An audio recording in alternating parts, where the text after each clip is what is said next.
G'day guys, Ben Nash from Pivot Wealth here, and today I'm talking about when you actually need a good accountant. And I think the problem here is that it can be really annoying to not be on top of your tax. Obviously, we pay a lot of tax in Australia, and so you don't want your donation to be any bigger than it needs to be, but when you're on your own, it can be confusing and I suppose frustrating. But the opportunity is that when you get this right, you'll save a bunch of tax dollars, and then that means you've got more money that you can direct for your savings, wealth creation, asset building, that sort of stuff.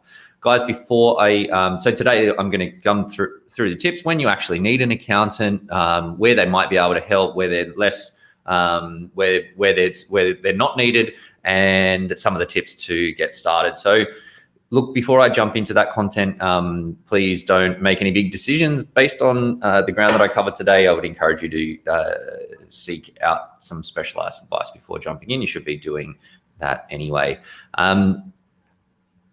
Cool. So, look, in terms of when you need an accountant, like when an accountant is beneficial, there are a few areas. One is that they're going to help you maximize the deductions that are available to you. So looking at, getting the most deductions possible, and then, and I suppose, obviously doing the filing of your tax returns, making sure that nothing's been missed, which I think should save you a bit of time, means you're not trying to figure it out all on your own as well.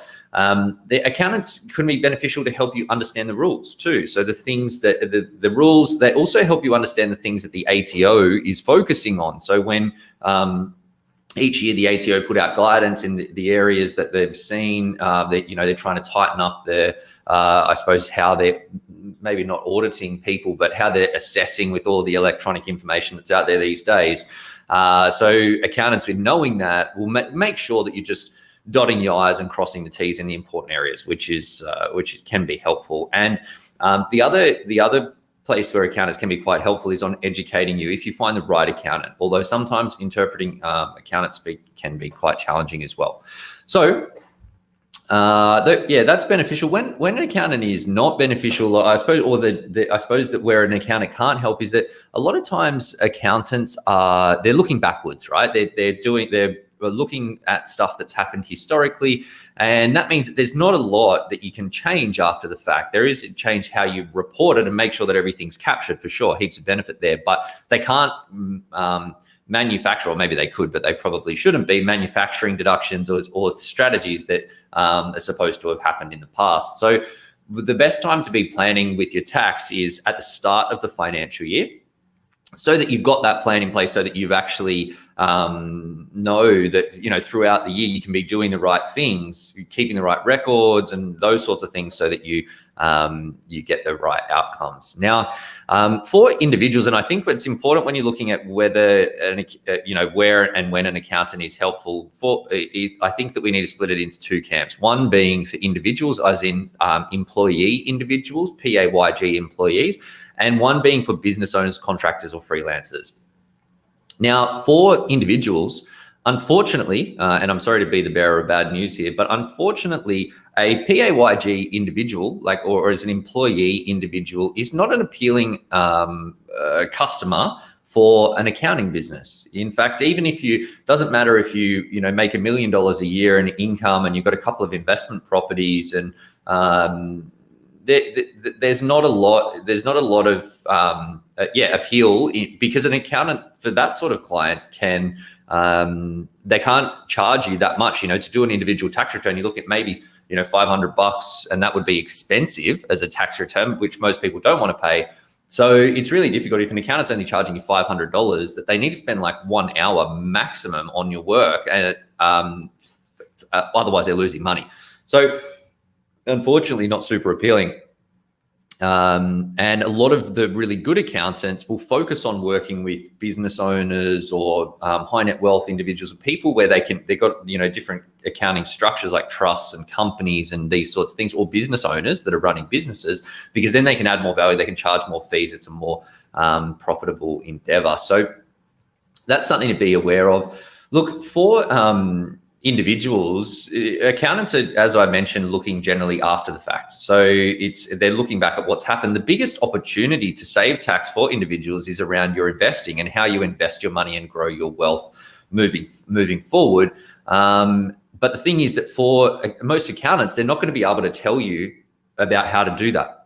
They're not going to be, because they can't, they're necessarily, well, they're not financial advisors, one, but they're always looking back, and they're not planning for the head. Yes, they can tell you that you should be maybe thinking about negative gearing or buying a property or doing something to get your, prepay your interest, say, for example.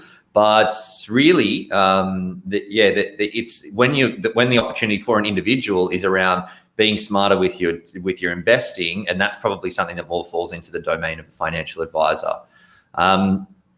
The other thing, for individuals is that making sure that you're aware of all of the things that you can be claiming deductions for, so that you're keeping the records at the front end, keeping them throughout the year so that you've got them at the back end. For business owners, though, it's a slightly different story. That there's a lot more opportunity for an accountant to add value there. Making sure that you've got the appropriate tax entity structuring of your business. Restructuring businesses where needed. Small business CGT is a huge opportunity. Tax planning between different entities, and that's where paying where to pay dividends from businesses and profits and all of those sorts of things. That there is a ton more there. So. So for a business owner, every business owner really needs a good accountant. For an individual, that you need someone that can be efficient, and a business like H&R Block, for example, is a way that they can efficiently provide advice for provide accounting advice and work. But what they're not going to do is help be proactive. So I think that you want to set your expectations when you're going into that path, and you know what to look for, what to avoid. Don't get your expectations mismatched with what's likely to happen, and you'll be then placed to, when you do seek out that advice, at least be satisfied with the outcomes that you work towards. So actions from here, I think knowing that and keeping it front of mind, where an accountant will help you, where an accountant won't. Make sure that for anyone that's working with you, don't be aware that of that ability to overpromise and underdeliver. That people, when you think about getting into a relationship with an accountant, if they're promising you too much and they're only going to charge you a small amount, then it's probably there's probably not going to come together as you'd expect. So if you're aware of that, as I say, you're going to be best placed to get the most out of your relationship with an accountant. Hope you guys found that helpful. See you next.